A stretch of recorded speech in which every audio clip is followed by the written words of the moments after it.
So good morning everyone and I welcome you all to Saurabh Pandey UPSC YouTube channel के अंदर। और अगर आप सिविल सर्विस की तैयारी कर रहे हैं, इस एग्ज़ाम की तैयारी कर रहे हैं, तो इस चैनल से आप लोग जरूर से जुड़े और सौरभ पांडे CSE ऐप को जरूर से डाउनलोड करें। उसका लिंक डिस्क्रिप्शन बॉक्स में दिया हुआ है। सो आज के जो हमारे टॉपिक्स हैं, today we are going to discuss climate smart agriculture के बारे में। ये टॉपिक एग्रीकल्चर है, एग्रीकल्चर एक इंपॉर्टेंट पार्ट है GS पेपर 3 के अंदर। Then we have mycoplasma pneumoniae करके साइंस का टॉपिक है, supreme court on governor.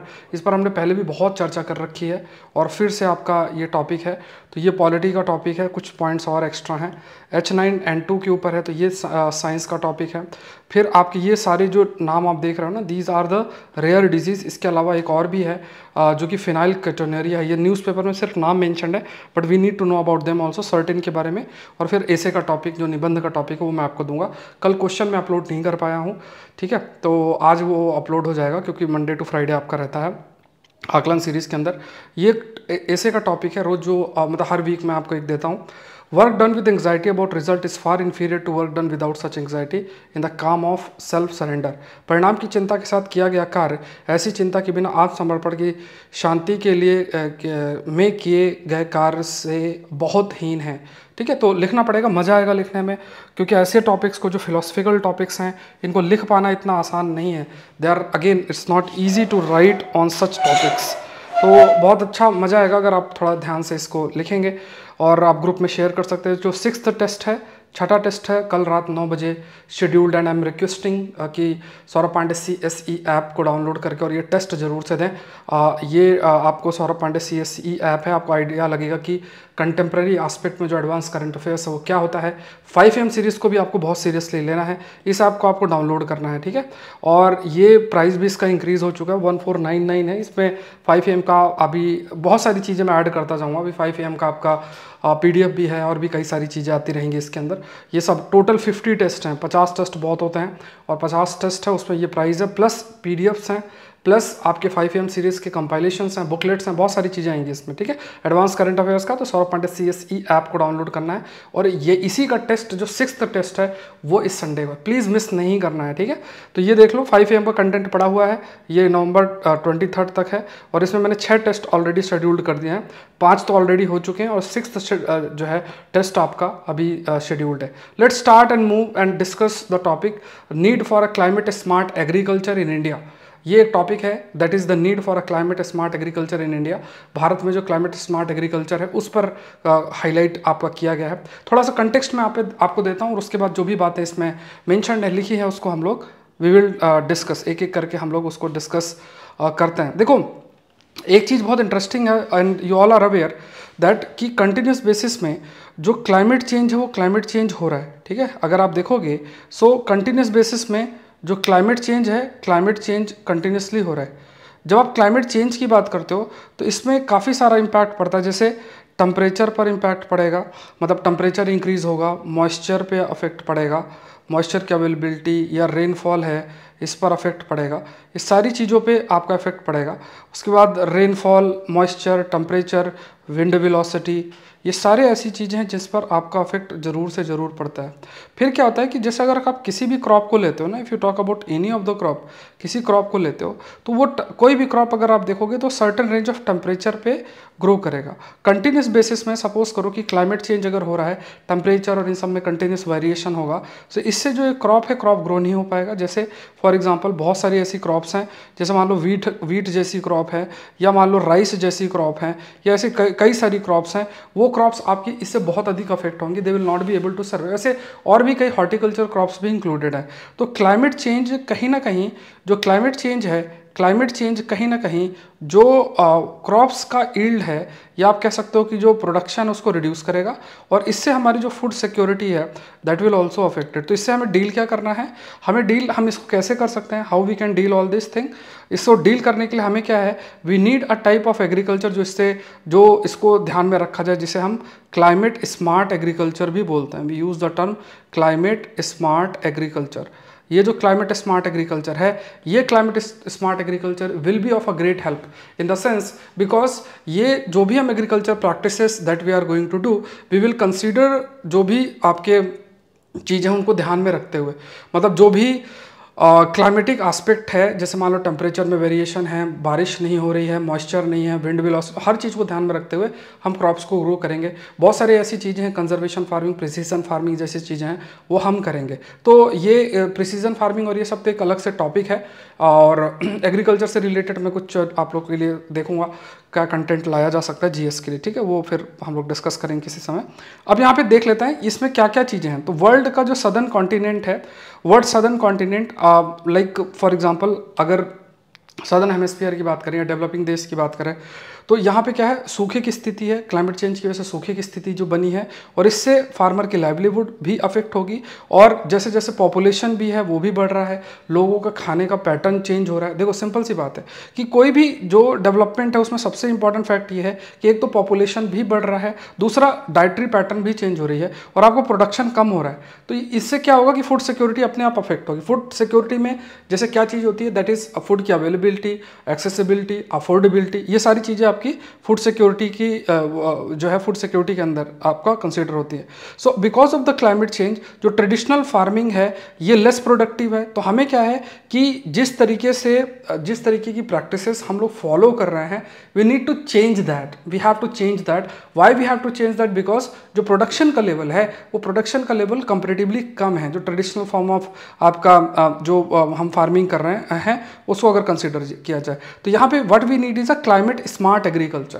Climate smart agriculture की अगर बात किया जाए तो यहाँ पे कि क्लाइमेट चेंज को ध्यान में रखते हुए हम कुछ ऐसे चेंजेस कर रहे हैं, ऐसे क्रॉप को ऑप्ट कर रहे हैं, इरिगेशन प्रैक्टिसेस या फिर टेक्नोलॉजी का इस्तेमाल या फिर सीड जो हम यूज़ कर रहे हैं उस पर चेंजेस हम कर रहे हैं, जिसके माध्यम से आप कह सकते हो कि जिसके माध्यम से वी कैन से कि जिसके माध्यम से जो फूड सिक्योरिटी है, फूड सिक्योरिटी को इंश्योर किया जा सके। तो यहाँ पे एक तो पहली चीज़ क्या है, इसमें तो एग्रीकल्चर प्रोडक्टिविटी को बढ़ाना है। दूसरा क्लाइमेट चेंज जो है, जो भी क्लाइमेट चेंज है उस क्लाइमेट चेंज के प्रति धीरे धीरे अडाप्ट कर पाना, ये भी इंपॉर्टेंट है, एग्रीकल्चर को किस तरीके से अडाप्ट किया जा सके। फिर किस तरीके से जो ग्रीन हाउस गैस का एमिशन है उसको रिड्यूस किया जाए, क्योंकि एग्रीकल्चर से भी कुछ ग्रीन हाउस गैसेस एमिट होती हैं। कमेंट सेक्शन में बताओ कि वो सबसे प्रोमिनेंट ग्रीन हाउस गैस कौन सी है जो एग्रीकल्चर एक्टिविटी से आपका निकलती है। इस पर अभी हमने कल ही डिस्कशन जो है वो किया है। तो यहाँ पे जब क्लाइमेट स्मार्ट एग्रीकल्चर में देखा जाए तो क्या है कि आप energy smart, carbon smart, water smart, weather smart, ये सब चीज़ें रहते हो। अब क्या मतलब हुआ इसका कि ये क्या हुआ स्मार्ट का, ये सारे स्मार्ट का क्या मतलब हुआ कि आप पानी जुडिशियस यूज़ कर रहे हो, जितनी ज़रूरत है उतना पानी का इस्तेमाल कर रहे हो। वेदर फॉरकास्टिंग के बेसिस पे आप अपनी क्रॉप को ग्रो कर रहे हो, बारिश नहीं हो रही तो ऐसी क्रॉप आप नहीं ग्रो करोगे जिसे पानी की बहुत अधिक आवश्यकता है। एनर्जी का कंजम्पशन प्रॉपर आप है, क्योंकि बहुत सारी एक्टिविटीज़ के लिए एनर्जी की जरूरत होती है, तो उस एनर्जी का कंजम्पशन प्रॉपर हो। फिर उसके बाद कार्बन एमिशंस, या फिर आप कह सकते हैं कि जो ग्रीन हाउस गैस के एमिशंस को भी जो भी एक्टिविटी उससे रिड्यूस किया जाए, उस एमिशन को भी ज़्यादा इंक्रीज ना हो, ये भी हमें इंश्योर करना है। फिर प्रोडक्टिविटी को इंप्रूव करना है, जो क्रॉप का प्रोडक्शन उसको इंप्रूव करना है। ये भी देखना है कि जो भी हम क्रॉप का प्रोडक्शन इंक्रीज करें वो बहुत अधिक ऐसा ना हो कि हम बहुत ज़्यादा केमिकल का इस्तेमाल कर रहे हैं।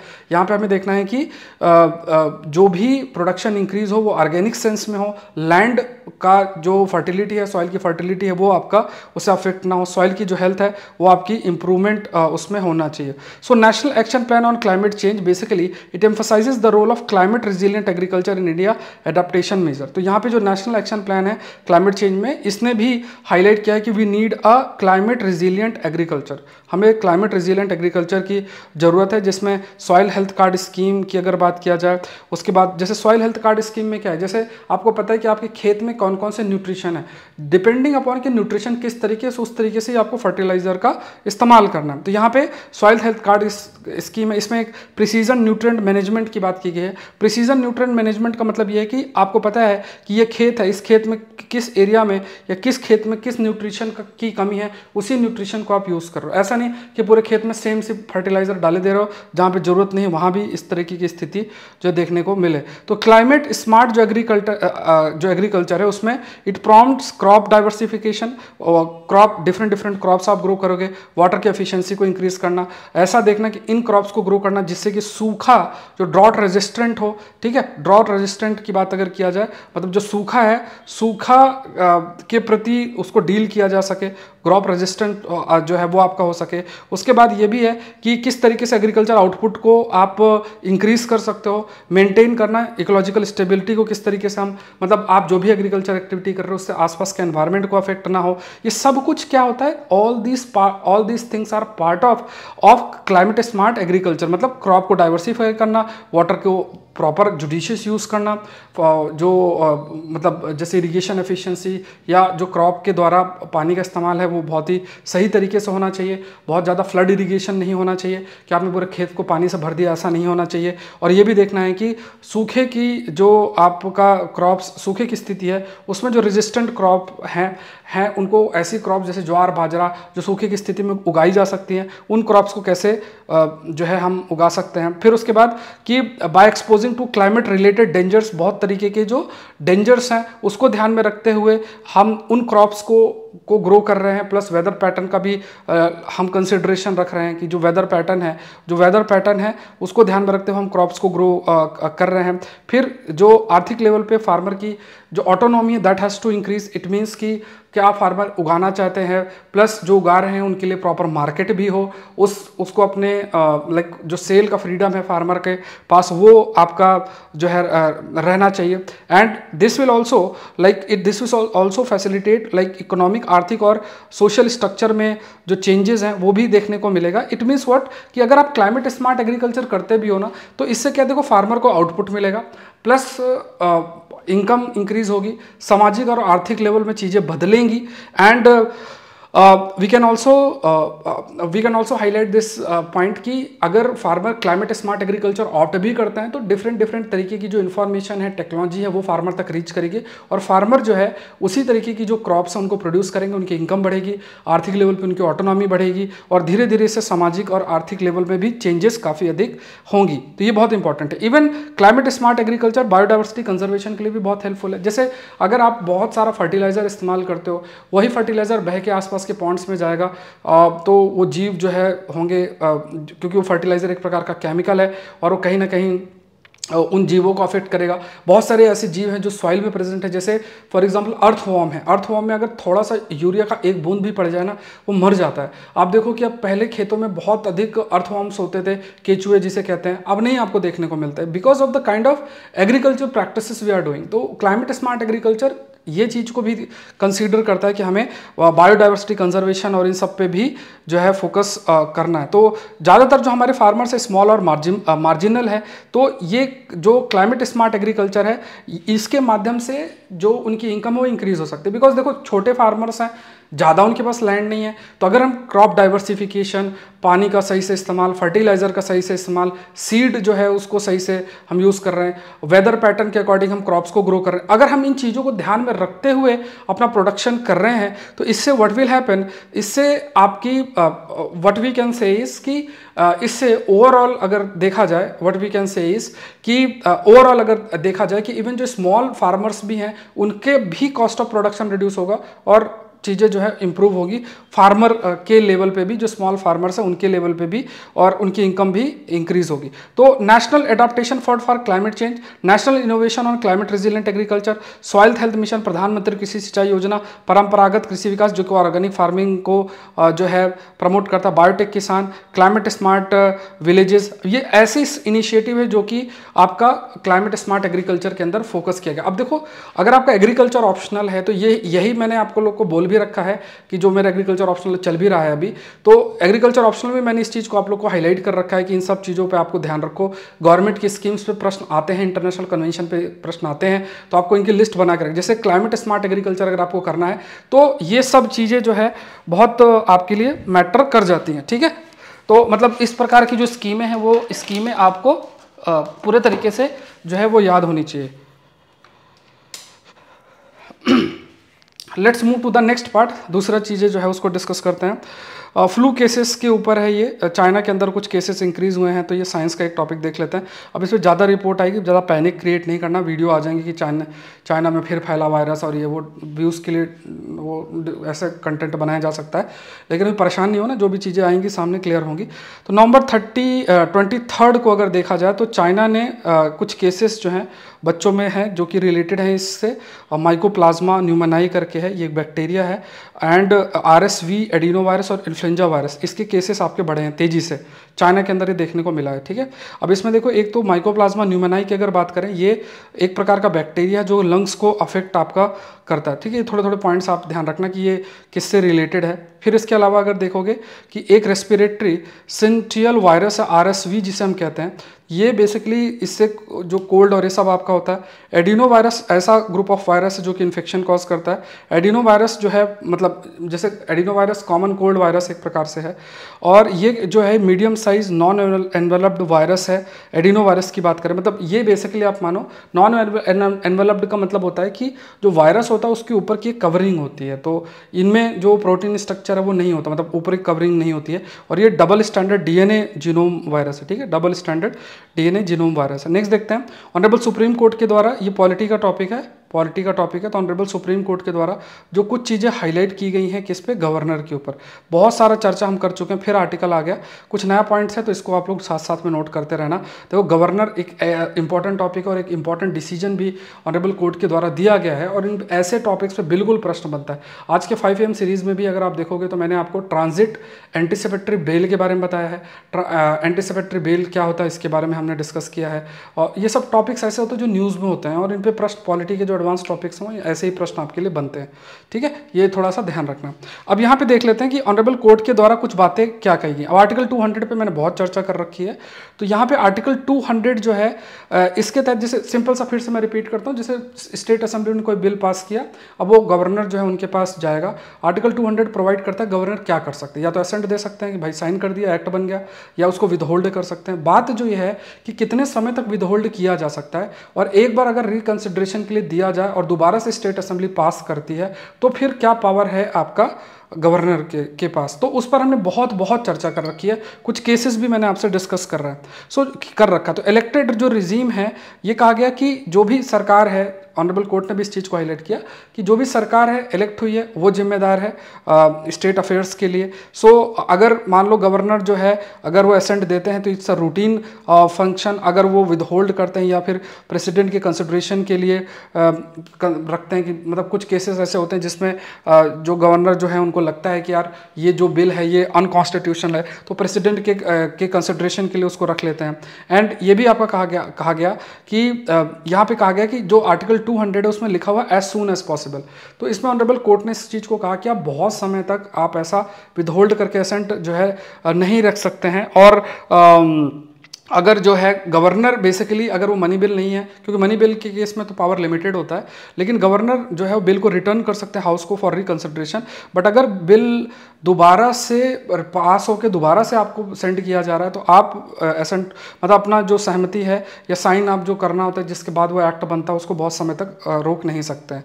ऑनरेबल सुप्रीम कोर्ट ने ये भी कहा कि to withhold assent and provision in conjunction, whenever the governor withhold assent, he has to send bill back to the legislature for reconsideration। तो ये बहुत अच्छा पॉइंट है कि जैसे मान लो कि अगर वो विदहोल्ड भी करते हैं ना, तो उसका एक रीज़न होना चाहिए। आपने विदहोल्ड कर रखा है, एक समय तक है, आपने विदहोल्ड कर रखा है कि यार नहीं मैं भी साइन नहीं करूँ, देखना है ये सब, तो आपको उस बिल को अगर आपको लगता है तो आप रिकंसिडरेशन के लिए भेजो, और रिकंसिडरेशन के बाद मान लो कुछ एडवाइस और जो भी आप दे रहे हो, इसके बाद जो भी डिसीजन, मतलब मान लो स्टेट असेंबली ने दोबारा पास किया, फिर आपका कोई नहीं, आपको साइन करना है। ऑल्दो अगर कुछ बहुत ज़्यादा अनकॉन्स्टिट्यूशनल हो या कुछ प्रोविजंस अपने आप संविधान में मेंशन है, जैसे मान लो हाई कोर्ट के पावर को कोई डाइल्यूट करता है, तब एक अलग केस है, बट जनरल सेंस में आप उसको ज़्यादा समय तक नहीं रख सकते हैं। So governor either grant assent in the first instance or will be compelled to do so after the bill second passage.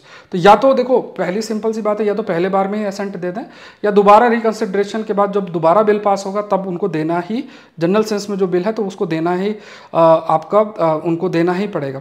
दूसरा ये भी कहा गया कि जो गवर्नर है उन्हें फंक्शन करना है aid and advice of the council of minister, and he cannot withhold action on a bill and must act as soon as possible. तो ये भी ऑनरेबल कोर्ट ने इस चीज़ को कहा है कि आपको जो वर्क करना है that should be as per the, मतलब जो काउंसिल ऑफ मिनिस्टर है उसके एड एंड एडवाइस के माध्यम से कार्य करना है, और जो भी बिल पे एसेंट है वो उसको भी जितना जल्दी हो सके उसको भी करना है। तो ये सब चीज़ें आपकी हाईलाइट की गई। ठीक है, नेक्स्ट देखते हैं, closely monitoring outbreak of avian influenza case. यहाँ साइंस का टॉपिक बन जाता है ये। ठीक है, यहाँ साइंस का टॉपिक है आपका, ये चाइना के केस में है।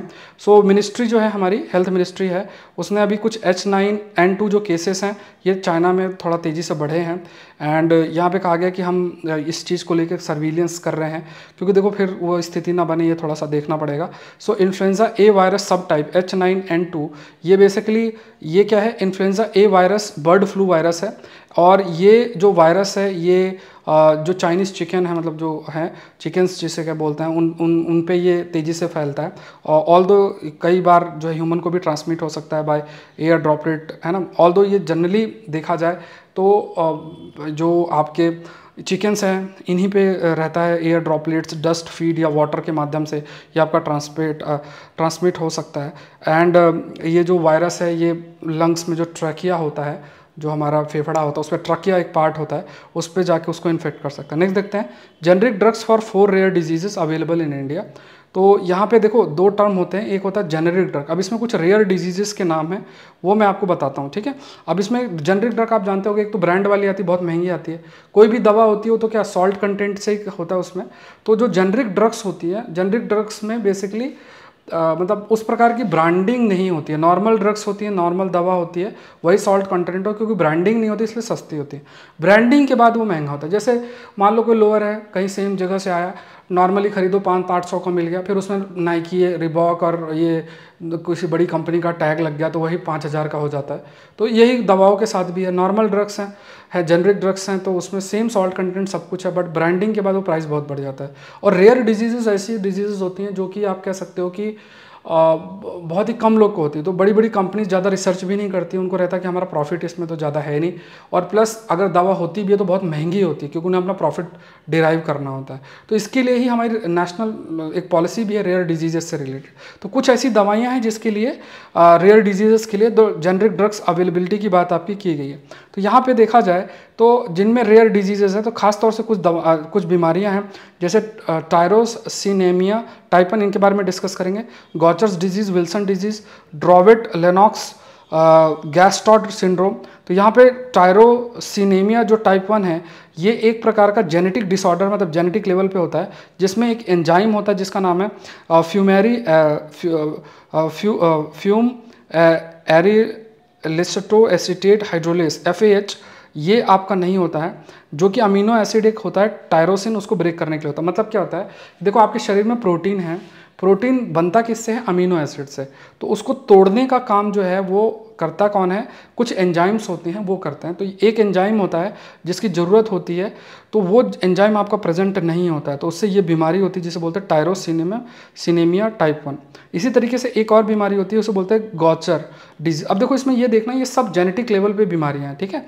ये रिजल्ट ऑफ मतलब कुछ फैटी एसिड कि जैसे मान लो स्प्लीन और लीवर पे जो फैट है वो जमा हो जाता है, तो उससे ये बीमारी हो सकती है। और इससे जो ऑर्गन है उसकी साइज़ बढ़ सकती है, उसके फंक्शंस जो हैं वो आपके अफेक्ट हो सकते हैं। तो ये इसे गॉचर डिजीज़ बोलते हैं। इसके बाद विल्सन डिजीज़ है, ये भी एक जेनेटिक डिसऑर्डर ही है, और इसमें क्या कॉपर का एक्यूमुलेशन हो जाता है बॉडी में, खासतौर से ब्रेन, लीवर या कॉर्निया के में, और इससे फिर वीकनेस है, जॉन्डिस है, पर्सनालिटी चेंज, ब्रेन एकदम रुक जाना, इस टाइप का डिजीज़ हो जाता है। इसमें कॉपर जो है, कॉपर एक्यूमुलेट हो जाता है बॉडी के सर्टन बड़े, जैसे ब्रेन, लीवर और इस सब में। देखो ये याद रखना, ये सब आपको न्यूज़पेपर में नहीं है, और यही चीज़ मैं कह रहा हूँ आपके लिए कि यही सब में एक्सपीरियंस चाहिए कि किस कंटेंट को कवर करना है, किसको नहीं करना है, ठीक है। तो ये कंटेंट बहुत इंपॉर्टेंट है आपके लिए। PDF मैं आपको शेयर कर दूंगा Saurabh Pandey UPSC Telegram channel पे, और www.sauravpandeyupsc.com वेबसाइट के अंदर, ठीक है। 5 AM सीरीज को प्लीज़ मिस नहीं करना। कल टेस्ट है आपका सौरभ पांडे CSC ऐप में एडवांस करंट अफेयर्स का, रात को 9 बजे, प्लीज़ उस टेस्ट को अटेम्प्ट करें, ठीक है। और 6th टेस्ट है, 5 टेस्ट ऑलरेडी हो चुके हैं। नेक्स्ट देखते हैं, ड्रावेट सिंड्रोम जो है ये एक जेनेटिक एपिलेप्सी है। देखो एपिलेप्सी एक ऐसा बीमारी होती है, जैसे कई बार एकदम दिमाग रुक सा जाता है और आप उस प्रकार से एक्ट या फंक्शन करते हो, जैसे एकदम रुक गए, बेहोश हो गए, ऐसा कुछ स्थिति बन जाती है। तो एपिलेप्सी शब्द इसके लिए इस्तेमाल करता है, ब्रेन पूरा सीज हो जाता है।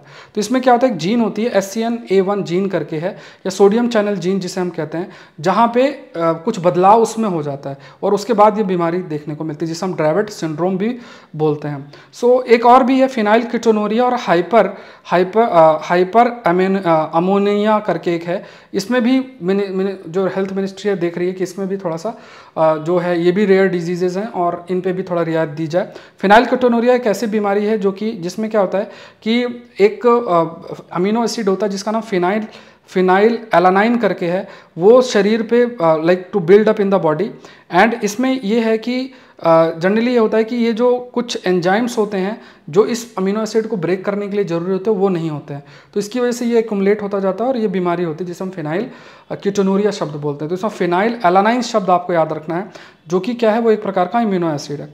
तो यहाँ पे देख लो, ये फिनाइल एलानाइन की अगर आप बात करो, ये क्या है, ये एक एसेंशियल अमीनो एसिड है और एक है ना, तो यहाँ पे फिनाइल एलानाइनिया या टायरोसाइन है, इनके लिए इनको ब्रेक करने के कुछ एंजाइम्स की ज़रूरत होती है। अगर वो एंजाइम्स नहीं होते हैं तो फिर दिक्कत होती है, मतलब फिर वो बीमारी हो जाती है। अब इसमें मैंने लिस्ट बना रखी है, देख लेना आप लोग। फिर उसके बाद हाइपर अमोनिया करके है, इसमें भी क्या है, अमोनिया का लेवल बहुत बढ़ जाता है, तो ये भी एक रिस्पॉन्सिबल फैक्टर है। अमोनिया शरीर में इकट्ठा हो जाएगा तो जो कि एक जहर का काम करता है और उसमें फिर दिक्कत हो सकती है। ठीक है, नेक्स्ट देखते हैं centre exempt certain from purview of RTI act. तो ये भी आपको याद रखना है कि इस पर अभी आर्टिकल्स आएंगे तब हम लोग देखेंगे इसके ऊपर डायरेक्ट, बट अभी हम सर्टेन के बारे में डिस्कस कर लेते हैं।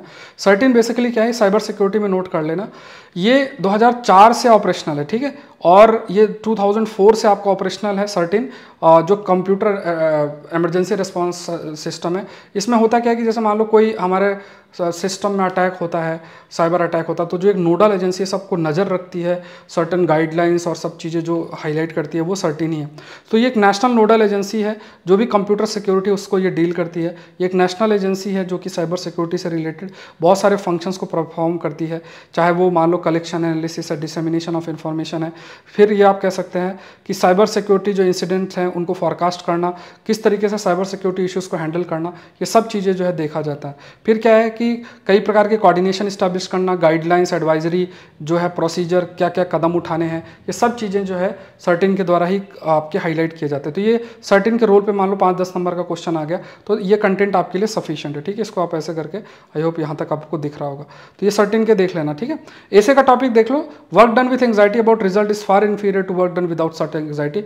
1000 शब्द लिखने हैं, ग्रुप में शेयर करो, Saurabh Pandey UPSC Telegram channel पे आप लोग जरूर से शेयर करो। ये 6th टेस्ट इस संडे को शेड्यूल्ड है, Saurabh Pandey CSC app download करो और इसमें रात को 9 बजे जो है ये शेड्यूल्ड है और ये प्रीलिम्स टेस्ट 6th है, एडवांस करंट अफेयर से प्लीज़ मिस ना करें, ये मेरी आपसे अनुरोध है। जो लोग इसका हिस्सा हैं वो जरूर से, और जो हिस्सा नहीं है तो डरे ना। ठीक है, और यहाँ पे ये डिले ना करें, ये भी ज़रूरी है। और जो भी इस टेस्ट सीरीज़ का हिस्सा बनेगा, जिसने पहले भी ट्रस्ट किया था, तो मैंने आपको कहा था आपको बेनिफिट होगा, है ना। तो प्राइस इतना कम था, 50 टेस्ट और बहुत सारी चीज़ें थी, उन्होंने ज्वाइन किया, आज उनके पास इतना, मतलब कितना ज़्यादा उनके पास एक बेनिफिट है। तो अभी भी जो प्राइस थोड़ा इंक्रीज़ हुआ है उसमें आप जुड़ सकते हो और उसमें और चीज़ें ऐड ऑन हुई हैं। जैसे जैसे चीज़ें ऐड ऑन और होती जाएंगी तो फ्यूचर में भी कुछ स्टेप्स लिए जा सकते हैं, क्योंकि मेरा एम सिर्फ यही है कि ये जो प्रीलिम्स का एडवांस करंट अफेयर्स की टेस्ट सीरीज़ है, इस पर सारा जो आपके एमसीक्यू से रिलेटेड जितना भी चीज़ें हो सके, बुकलेट से लेके, पीडीएफ से लेके, कंटेंट से लेके, हर चीज़ आपको एक ही जगह पे मिल जाए, आपको इधर उधर अलग अलग कोर्सेस और ये सब करने की जरूरत ना पड़ेगी। ठीक है, तो ये चीज़ थोड़ा सा आप लोग सीरियसली हैंडल करना। Saurabh Pandey CSC app download कर लेना और ये टेस्ट सीरीज़ है, इसका 1499 इसका प्राइस है और इसमें बहुत चीज़ें इंक्लूडेड हैं। ठीक है, तो 50 टेस्ट ही हैं। तो ये देखो 5 AM का कंटेंट का पीडीएफ भी डाल दिया मैंने पूरा। उसके बाद ये 6 टेस्ट शेड्यूल्ड है, 6th इस संडे को है, तो ये सब आप लोग देख लेना। और ये टेलीग्राम चैनल है जहाँ पे आपको इसका पीडीएफ मिल जाएगा, प्लस आपको सारी जानकारी सेशन के बारे में, प्लस आप अपने आंसर पोस्ट करा सकते हैं, प्लस आप आकलन सीरीज़ का हिस्सा बन सकते हैं। एडमिनिस्ट्रेटिव रिफॉर्म कमीशन वाली रिपोर्ट है, उसको करो जरूर से, दिसंबर से वो मतलब दिसंबर से पहले उसको कंप्लीट कर लो। GS2 और GS3 तक बहुत इंपॉर्टेंट है, वो भी सौरभ पांडे सीएससी ऐप में पूरे लेक्चर अपलोडेड है। तो मिलते हैं नेक्स्ट सेशन के अंदर। आई होप ये सेशन आपके लिए हेल्पफुल हो रहा होगा। सेशन को जरूर से लाइक करें और चैनल को जरूर से सब्सक्राइब करें। Thank you everyone, thank you.